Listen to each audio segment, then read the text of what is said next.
Good morning. I'm surprised you stayed.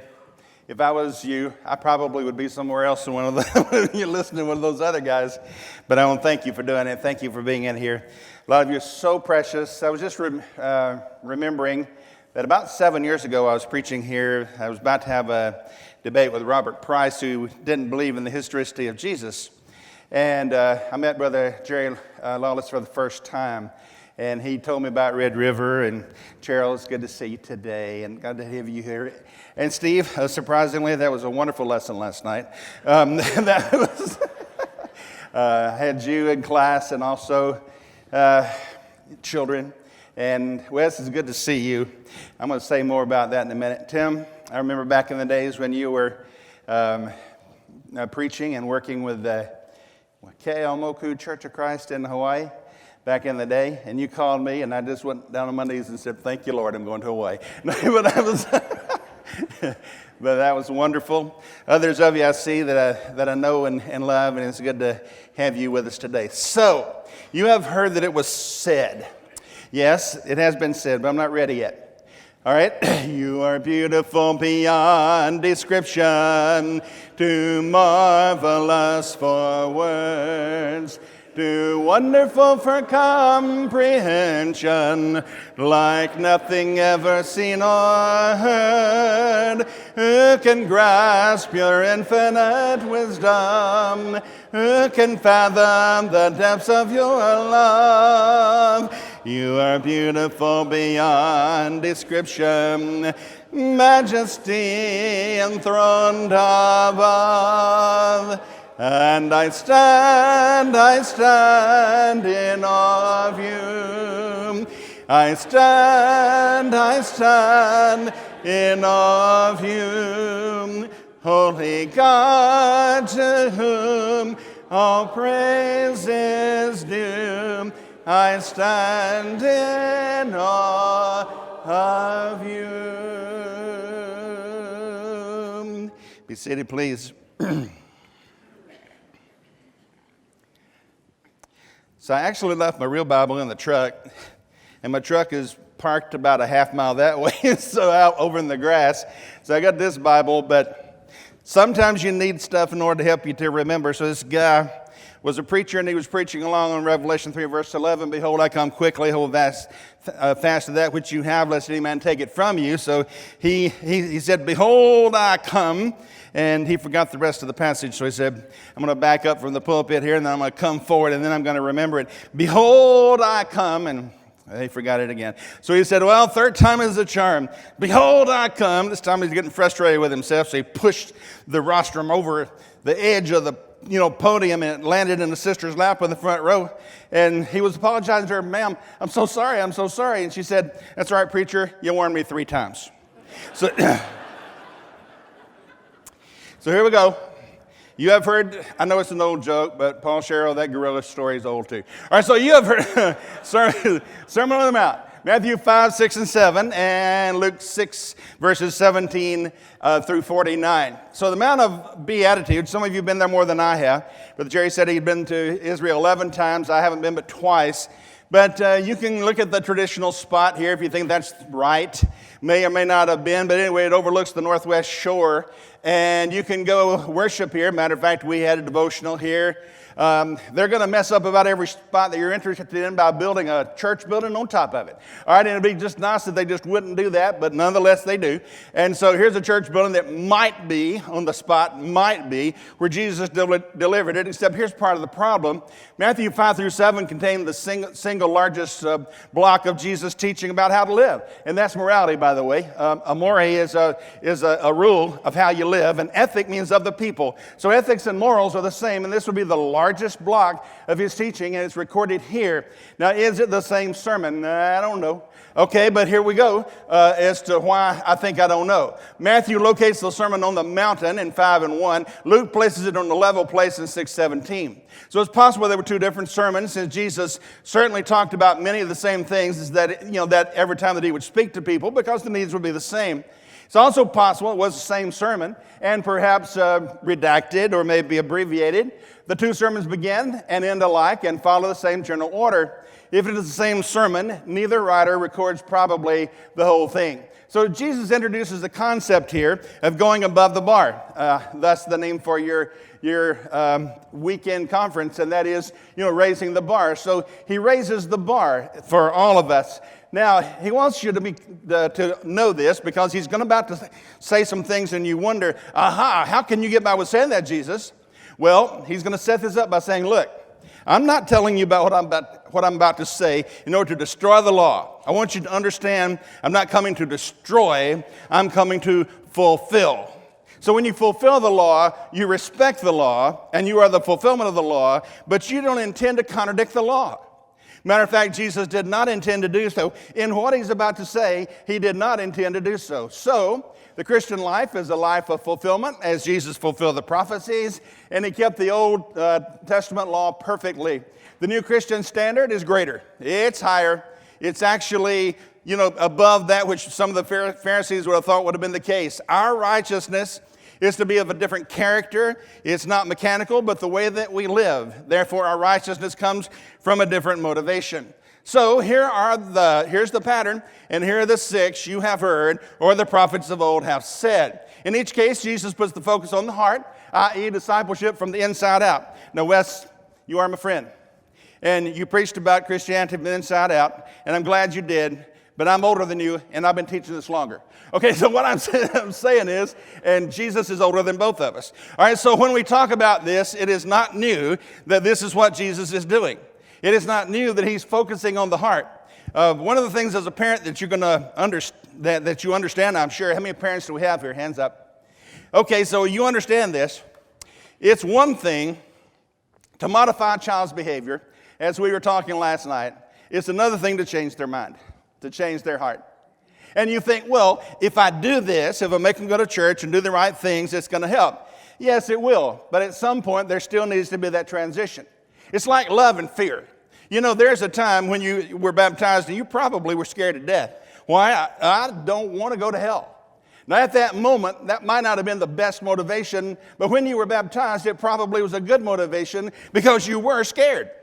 You were scared that if Jesus were to come, that you'd be lost. Later on, perfect love is going to cast out fear, but fear is a good motivator on the front end, but it doesn't last long. And if you keep on doing this, well, you see, of course, So when your kids are little, you try to put the fear of the Lord in them, and you try to make sure that they know who the boss is and all that stuff. I wish somebody would go to Walmart and tell those kids and those parents there this today. Because apparently at Walmart, people do not understand that the kid weighs less than you do, and you can take them out. I'm just talking about it in a general sense. All right, and you can do something to make the child mind, but you can't change their mind. That's something that they have to do for themselves. So that means then we look at the 6th antitheses.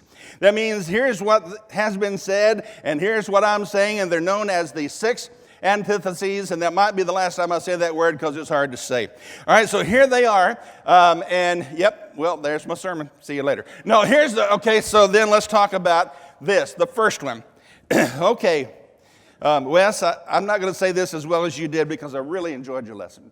You punk. I can't believe you stole my sermon. Okay, all right, but you were right, and I'm thankful for what you said.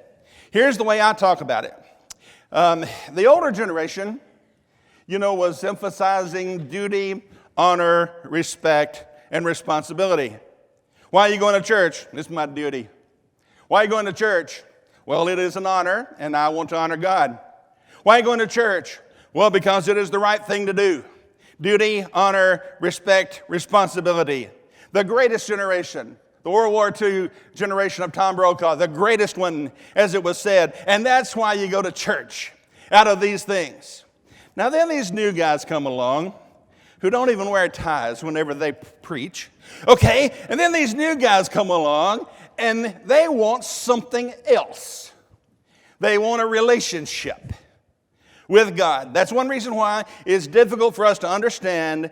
Listen, if you've been brought up, teaching that you must sing a cappella and there can't be women in the pulpit and all that kind of stuff, then why would you leave that? You have been taught. And then they go to another religious body where they find relationships, And often they're going to prefer relationships over doctrine, because it's going to trump in many cases if you feel like you fit in at a place like that. Now, what I would hope would be the case is that those of us who are older actually did emphasize relationships. But it didn't come across that way to so many. It was about rules and rules and rules and rules. Then when the new generation comes along, the millennials, let's say that they're the ones born since 1987, and the Generation Z, those born since about 1997, they come along and they do not like standard church. They do not like standard church of anybody's, not just the churches of Christ. They don't like standard church that there's any other religious group that's out there. They don't like it. Why? Because there's a difference in culture, and they go to church and they're not feeling it, and they don't believe that they have a relationship with God. So Jesus is going to attack that immediately here, because he does know exactly the point that was being made earlier today, that there is no relationship with the Pharisees. It's all about, have you ever tried to count spices? You know, have you ever gone to your spice cabinet and say, today I want to count the little celery seeds. And today I want to divide up the little bitty pieces of cinnamon and nutmeg so that when I tithe, I can do 10% of that. That's going to be fun. Oh yeah, give me a root canal. I mean, why in the world would you want to do that? And yet that's what they had been taught. So the first one is, you have heard that it's been said, you shall not murder, and whoever murders will be liable to judgment. Reference, Exodus 20:13, of course, one of the 10 Commandments, Deuteronomy 5:17, and many other places. You can have a copy of this later, as long as the church can give it to you and you don't get my email address. Okay, so I would be glad for you to have a copy of this later if you wish it. Okay, and so that means then hatred and murder. Well, how do you fix it? Well, we're going to put more money into this. That's going to fix it. So in the U.S. government, we're going to tax more, and we're going to put more money into this, and the money's going to provide programs, and the programs are going to provide bureaucracy, and bureaucracy is going to fix it. Bureaucracy will never fix it. Why? It's an issue of the heart. And so you say, wait a minute, how do you fix murder? Well, does it sometimes involve a better place to live? Yeah, sometimes. And does it involve various other things? Yeah. My wife retired from teaching in the 2nd grade. And we're so glad she did, because she got to retire before she slapped one of the kids. Okay, and so she got to retire from the 2nd grade. All right, now the good thing about that is that she loved her teaching in public school. Bad thing was, in her last class of 25 people, as near 25 kids, 2nd grade, as near as she could figure, 2 of them went home to their mother and father. 2 out of 25. 23 out of 25 went home to an alternate home environment. And what are you going to expect? One of her little kids would come in and say, you know, Miss Gilmore, a bullet passed over my head last night and went into my headboard just with a drive-by shooting. Another one had a brother who was shot and killed. And so they come to school. And what do you do to fix that? Well, what do you do to fix that is that, yes, programs might be nice, and of course it's going to require building playgrounds and afternoon environment, alternate environments for them to play and all that kind of stuff, but ultimately it goes back to, why do you hate that person? Why do you hate that person? So Jesus is going to raise the bar, and in doing so, he's going to say, now in order to get to this point, you have to understand that anger or bitterness brought condemnation by the court, and so just be careful how you call somebody airheaded, even if they did pull in front of you. So recently, we were in Pigeon Forge, all right, last weekend. I got 3 grandkids in the back seat. Oh man, life is good. I mean, they're back there, car seats and everything. And so this car pulls in front of me as we're going somewhere, and the 4-year-old, 7-year-old, 8-year-old. Okay, the 4-year-old says, "You stupid car." And they said, and then the other 2 kids said, "Oh, you can't say stupid." And so I said, "She didn't say it about the person, she said it about the car." And then the 8-year-old, honestly, said, "It's a matter of integrity." Okay. 8 years old. Okay, so why are you saying that? Well, why would, if mother's not here, you should do it the same way than if she is here. And I'm just on the front saying, boom. Okay, I say, wow, I don't know where the kid learned integrity. I wish all of my kids and I could learn integrity that well. So, airhead, stupid. Calling somebody a fool puts someone in danger of torment, and therefore the question is to reconcile. My father-in-law was a preacher of the gospel for many years, and one of the sermons that I remember from him is Matthew 5:23 and 24. Scary. I'm going to tell you that it's scary, and that is, but if you bring your gift to the altar, and your brother has aught against you, King James would say, then you leave your gift at the altar, and you go reconcile. Well, now, if that was done all the time, none of us would ever partake of the Lord's Supper. 1 Corinthians chapter 11, by the way, it's not an adjective anyway, it's an adverb. It's not saying that we should be worthy in order to partake of the Lord's Supper, but it says that we should partake of the Lord's Supper worthily, which is an adverb. But nonetheless, it is true that when you focus on the Lord, and there's somebody in that auditorium that you hate, it is difficult to focus on the Lord. Because your bitterness and the other things that are there just kind of push that out. And so he's saying reconcile. All right, so number 2. You have heard that it was said, you shall not commit adultery. We're looking at Exodus 20 and Deuteronomy 5:18. Jesus calls his listeners to a higher standard. Lust is the problem. Why? Well, I don't know how your spouse looked when you left for work, the last day that you left from work, but let's say, for instance, that you left that person in sleeping attire, which is one thing that I've hated about my wife's retirement. For the last 7 years, I've been getting up before her, and before that, she always got up before me, and I like that a lot better. Okay, but anyway, she's there, and she's not up yet, and so I say goodbye. Well then, all right, so now you're on the way to work, and then you pass somebody at a traffic light, and you look over there, and they're, putting on their makeup or whatever. Let's hope it's a woman. Or they're putting on their makeup and everything, and you're thinking, whoa, she's a vision of loveliness. And then you find out that you work with her, and then you find out, let's see if we can manipulate a way to where we can be at the same place at the same time. And then all of a sudden this appreciation goes farther and farther and farther until, boom, you have destroyed a family. And where did it start? Well, when you started looking at somebody else's pasture. When you started seeing that. Now, let me say to those of you who neglect your own pasture, okay, don't do that. Why? Because 1 Corinthians 7, verses 1 through 7, tells you that when you married, you accepted the responsibility of trying to meet the needs of your wife, including sexual.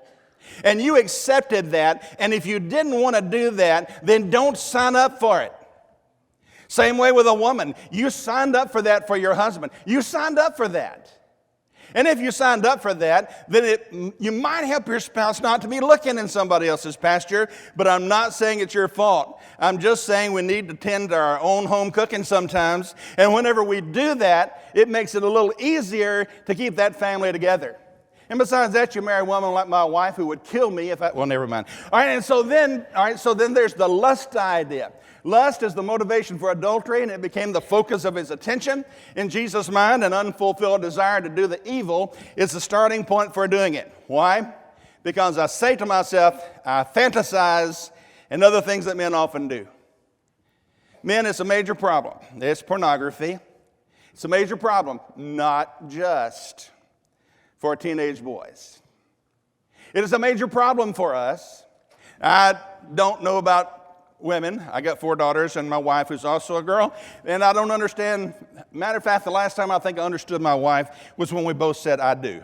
Okay, but there's a lot of things I don't understand, but I do understand this, that men are visually attracted.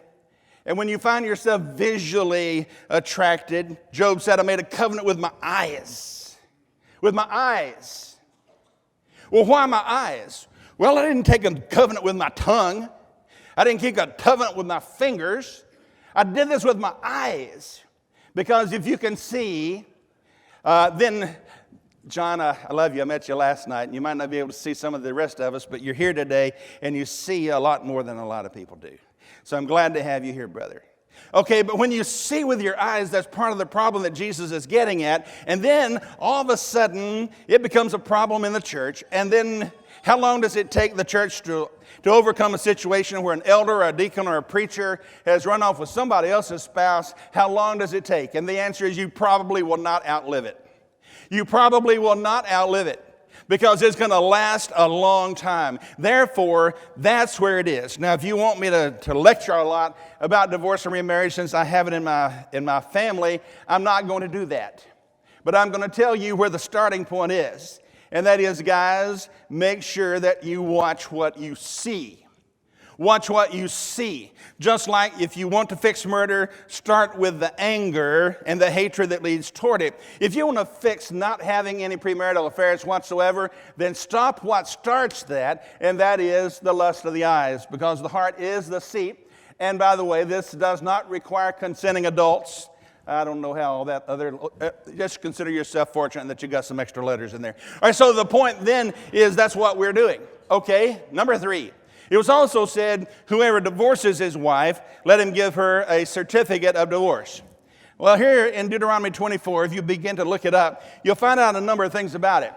This word for uncleanness doesn't necessarily imply a sexual sin. This is not the most direct Hebrew word for sexual sin. So what we have here is uncleanness. If a man finds uncleanness with his wife, well, then the rabbis get a hold of that for a few hundred years.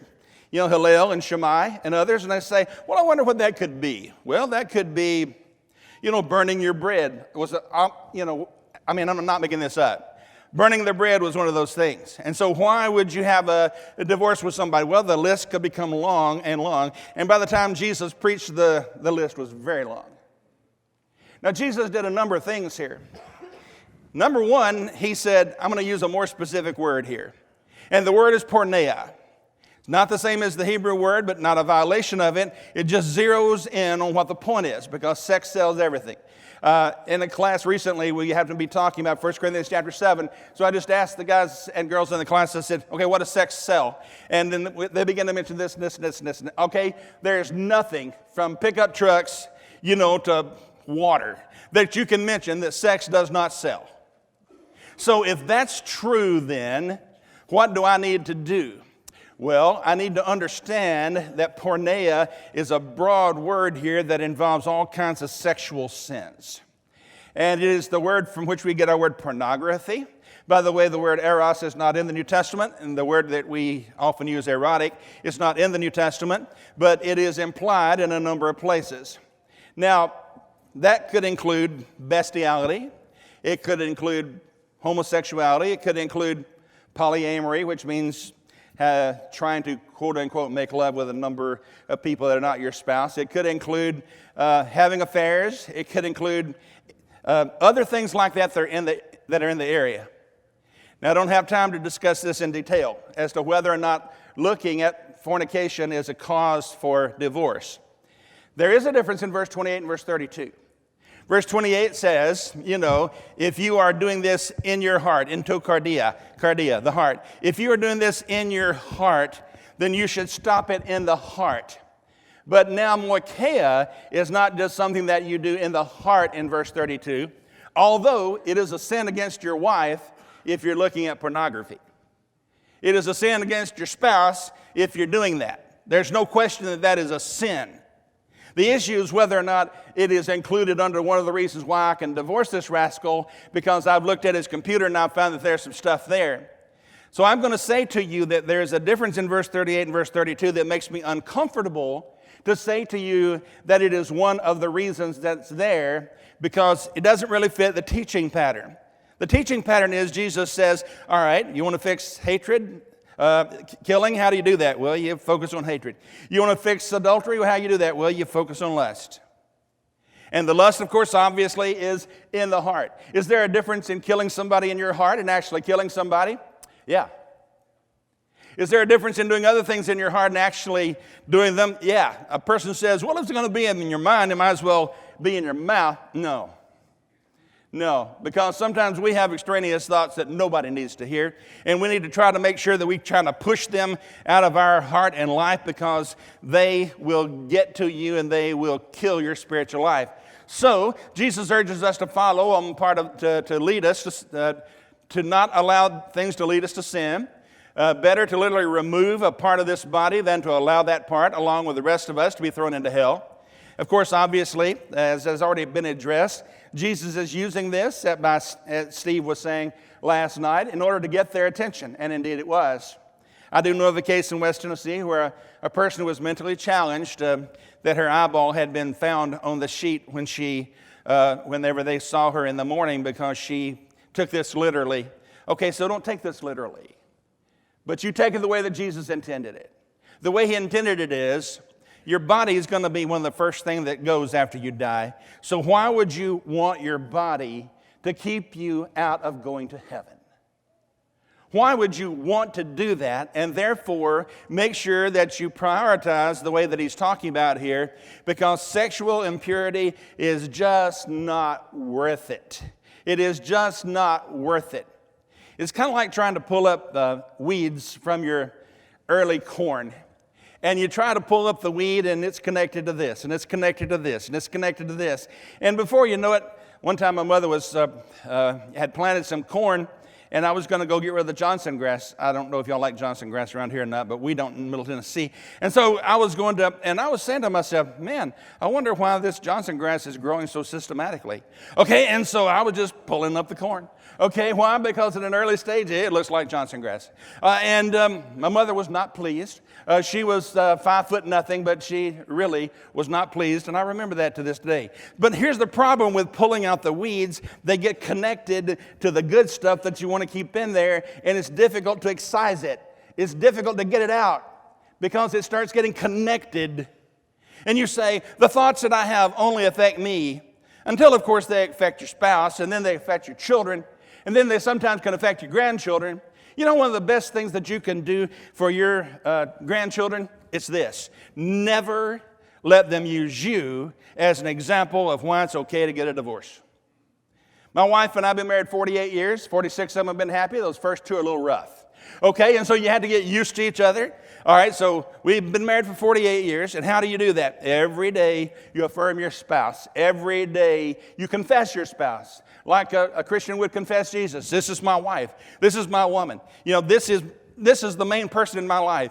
When you stop doing that is when Satan has some leverage with you, and he can get his toe in the door of your life. So don't let that happen. So whatever may happen to my children, they will never say that they did whatever they did because their mother and dad divorced. And my mother and dad were married for 59 years and 10 months. And her mother and dad were married for 57 years and about 8 months. So between her parents and my parents, that's 117 years of marriage. So I ain't even near breaking a record. I mean, I'm not even close to breaking a record. So what you do is you make sure that you try to fix this on the front end, because let me tell you, when you scramble eggs, it is difficult to figure out all this stuff, especially when you say, well, this person committed fornication. Well, yes, and you had not slept with your wife for 18 months. But this is the person who committed fornication first. Yes, but you were a jerk. You didn't pay attention to your spouse. You didn't do what you should have done. I don't know how to take care of all that except to say to you that what Jesus says here is true. I believe that it's true, and we should make sure that we have healthy marriages. Again, you have heard that it has said to those of old, you shall not swear falsely, but shall perform to the Lord what you have sworn. All right, I swear. What do you swear by? Well, I used to swear by the hair of my head, and that's getting kind of thin. All right, so what are you going to swear by? Well, a lot of Jews would think, I need to, you say to a guy, man, I don't know if y'all on the eastern count on deer around here or the western count, but a 12-point buck back home is 6 points on each side. So some guy says, I shot a 12-point buck. Well, that's nothing. I shot a buck with over 100. You know, or, hey, I caught a 6-pound bass. I caught a bass so big that the picture weighed 6 pounds. Okay, and you just can't one-up a person like that, because they're always going to be whatever you said plus 1. So whenever you think about whatever you said plus 1, then here's what I'm thinking. Are you telling the truth? Yes, I am. Why? I swear by the beard of my father. Are you telling the truth? I swear on the grave of my mother. Are you telling the truth? I swear by, I swear by, I swear by, I swear by. My dad built houses in Middle Tennessee, over 150 of them. He was a carpenter. And when he died in 2000, I looked through some of the contracts that he had for building a house. And most of them were 2-page contracts, handwritten, where the other guy signed, I'm going to build you a house for, 3-bedroom house, bath and a half or whatever, and it's going to cost, $60,000 or whatever. This is back in the day. Okay, and so my dad's signature would be there, and the other guy's signature would be there. It's the end of the matter. It was just real simple. And now, why do you have to lock everything? Why do we have these security guards? Why do you have to wonder, did I lock my car or not? There used to be an expression in the country, come to our house. If we're not there, we'll be back shortly. Go on in and make yourself at home. What happened to those days? They're not like that anymore. One of the things that happened is just this. Our yes is no longer just yes, and our no is no longer just no. Somebody says yes and they mean no, they say no and I mean yes. And so you're trying to figure out, are you telling me the truth now or not? It's like trying to once you know that a person has lied to you bald-faced right in the front, it is said of a person that they'd rather climb up a tree and tell a lie than stand on the ground and tell the truth. All right, so if you know that there's somebody like that in your life, do you trust them? Do you trust them? Do you confide in them? Do you tell them things about you that you don't wish everybody to know in order to try to help you to grow spiritually? No. Why? Because they have proven themselves to be unworthy. Therefore, why should you have to say to me, hey, by the way, I swear, or by the way, honestly, I'm telling you the truth. Well, do you usually lie? I mean, why are you saying that? So if you just say it as a Christian, it ought to be that way. I don't have it on, but my wife bought me, Wes, in order for me to try to look younger, she bought me a watch. I have a phone in my pocket. Why do I need a watch? Okay, and so it was $8.88 at Walmart. You should have seen it. It's magnificent. Okay, and there it was. And so I got to reading the instructions on this. And it's warranted for a year, but if it fails in a year, if you'll send it back to them along with a $10 check, they can repair or replace it at their discretion. I'm thinking, well, duh. Okay, and let's see, I paid $8.88 for it to start with, and I have to spend all this money in order to try to see that it might get fixed? And so here's the lesson. A warranty is no better than the person who gives it. A guarantee is no better than the person who makes it. I guarantee you. Now, as brothers and sisters, it hurts worse when it happens with brothers and sisters. When brothers and sisters tell you it's supposed to be this way, and then you find, I'm thinking of a guy who had open heart surgery, and some of our brothers in Christ got together a medical group. I'm sure there are a lot of good medical groups put together by brothers and sisters in Christ. This was not one of them. Because he found out when he had to have open heart surgery that he was going to pay zero on his open heart surgery, which back in the 80s, it was still more than $100,000. So how good can it be for brothers and sisters? Tell me what you believe to be true. I'll tell you what I believe to be true. If I tell you I'm going to come, I'm really going to try to come. If I tell you I'm going to try to be there, I'm really going to try to be there. If you promise me something, I expect that from you. If I promise you something, you expect it from me. There's a way in the Bible that Paul has to say this. God is faithful. God is faithful. God is faithful. Why? He's not going to lie. He's not going to lie. And one thing about getting older is I can't see the clock back there, so I guess I can just preach as long as I want to. All right, so next then, Christians should simply be honest and nothing else is necessary. Our very word, since we belong to God, ought to be representative of Jesus Christ because I promised. Now, can you take an oath in office? Let's say you're about to be sworn in as a witness. Yeah, you can do that, I think. That's not what Jesus is talking about here. He's talking about frivolous oaths of people who really had a close association with the truth anyway. So can you swear in office? It's not the same thing. Besides that, there's a word in Greek that Paul often uses whenever he's talking about the fact that this is something that I swear. This is something that I affirm. So the Apostle Paul did it in some of the epistles. Number 5, you have heard that it hath been said, an eye for an eye and a tooth for a tooth. Baseball season just started. So what we're going to do then is everybody's mad at the Astros. Sorry, the Astros probably are not mad at themselves, but people are mad at the Astros. And so one of the problems is going to be, here's an Astro batter up there. Okay, and he's looking at this pitcher who can throw a fastball at 95 miles an hour, and one of them's likely going to be coming at his head. Okay, now why is that? Because, these boys who play baseball have gotten upset because they don't make enough money. Okay, they have gotten upset that somebody might have stolen somebody else's signs. By the way, I'm not in favor of cheating. I wouldn't know the names of 3 Astros players. But I'm saying to you that right now, every batter that gets in the box has to think about the fact that somebody is going to want to try to bean him. Or somebody's going to want to try to come in to second base with their cleats up.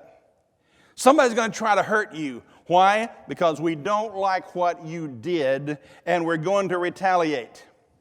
Well, then what do you think some members of another team are going to do? Well, it's that one and a little more. You did this to me, and I'm going to do the same thing to you and a little more. That's how wars get started. Because it did this and a little more. This is called in Latin lex talionis. It means an eye for an eye, a tooth for a tooth, a hand for a hand, a foot for a foot.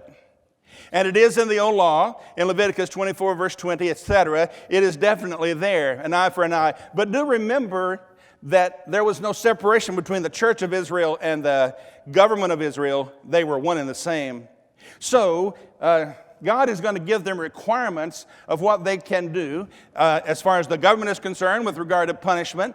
But it's very difficult to separate what he wants for the church of Israel as opposed to what he wants from the state of Israel. And so here's what Jesus says to us. There's Sally Field. There you go. Okay, the eye for an eye law was a part of the law of Moses designed to actually prevent revenge. Therefore, it was responsible for the carrying out of proper and equitable punishment. But here's the problem. Roman domination of the Jews. And what are you going to do? Well, I'll tell you what I'm going to do. He's going to hit me on my right cheek, and I'm going to turn my other cheek. Then when he runs out of cheeks, I'm going to bust him in the mouth. And why is that? Because, that's what we do. You know why? Because I'm tired of doing this cheek stuff. And then another person says, well, I want you to go, although this is difficult to actually indicate in Roman law, but it was generally understood by the Jews that if a Roman soldier were to come by with his pack, which would be very heavy, he could ask you to walk 1 mile with it. And most people would know, even some of the Jews would know how far a mile was from their house on either direction on the road. So I know that I have to carry it this far. Or I know that I have to carry it this far, but I want you to know that after this, I'm laying that burden down. And Jesus says, okay, I want you to do the right thing and then some. Do the right thing and then some. Say that with me, 1, 2, 3, and then some. That means when you thought you've done the right thing, you do and then some. If a person is suing you for your outer coat, you give him your inner cloak as well, because and then some. Now what's the principle? And then some. You give them more than they think, and then they start asking, what church are you a member of? Who do you follow? Tell me about this. A lot of your best Bible relationships are going to be stuff that you didn't even set up. I remember one time I'd been to California to speak, and I was tired. So I was looking forward to the Sunday afternoon nap, right? And then this woman who looked like she was a little weathered, okay, she sat down next to me, and she didn't look talkative at all. And so I'm about to get a nap, and then she looks at me and she says, hi, I'm a retired IRS auditor. There's several things wrong with that, IRS and auditor. Okay, and the fact that I wanted to sleep. And she said, what do you do? And I wanted to say, I shoe horses. Okay, because if you say you are a minister, you know it's coming. Okay, so I told her, and we start this cross-continental discussion about how she had given herself to her life and to her work, and she'd gotten a divorce, and she was alienated from her children, and she was flying to Georgia in order to try to get reunited with their children. And then this woman started to cry. Well, shoot. If somebody's going to be crying, I got to be a part of it, okay? And so she just started to cry. You know, there's people like that everywhere. And sometimes, if you do it right, it's like you wear a sign that says, talk to me. On the elevator, airplane, just talk to me. Why? Well, I might not have been through what you've been through, but I've been through some stuff that's similar. And so number 6, you have heard that it was said, you shall love your neighbor and hate your enemy. You know, this is really the only one that doesn't come from the Old Testament. It was generally understood. Maybe it was because all the wars that Israel had been involved in, it was generally understood that you didn't have to love your enemy. But then now we're in a time where it's very difficult because enemies seem to proliferate, and there's somebody out there that wants you harm, to do harm. At our lectureship at Freed-Hardeman, we had some guys who thought they were going to be cool and say some nasty things about Freed-Hardeman by putting it on the side of a U-Haul trailer. These people are supposed to be brothers in Christ. They don't understand brotherhood, and they don't understand Christ. So what do? Well, I'd like to pray for them. After, of course, I shoot them. You know, I'd like to pray for them. I did the open forum at Freed-Hardeman 20 years by myself, and now 4 years with 2 other people. We had to close the microphones one year where people could just come up and ask Bible questions. We had to close those microphones after 21 years because of what we thought these people were capable of doing. So one of the things that I used to put on the front here is be gracious. I remember being called on to repent at least 3 times publicly while I've been doing the open forum. Because the funny thing about doing that is the people who come up to talk to you afterward think that you are both the smartest person they've ever seen and the dumbest person they've ever seen. And they all want to talk to you at about the same time. And so I got this advice from a person. Be gracious. Even if they are the enemy of Freed-Hardeman, they are the enemy of the gospel as best you can understand it. Because if you're ugly toward them, that's exactly what they would like for you to do. And so, love your enemies. Let us pray. Our Father, we're so glad that we rest on the shoulders of Jesus, telling us a better way to live, because many of us have learned from experience the wrong way to do it. And we pray, dear Father, that you will help us to put what Jesus was saying into our lives so that we will understand that if Jesus speaks about something, it is Jesus that we listen to first, foremost, and always. And we never listen to anybody else who would contradict what Jesus says. Through Jesus we pray. Amen.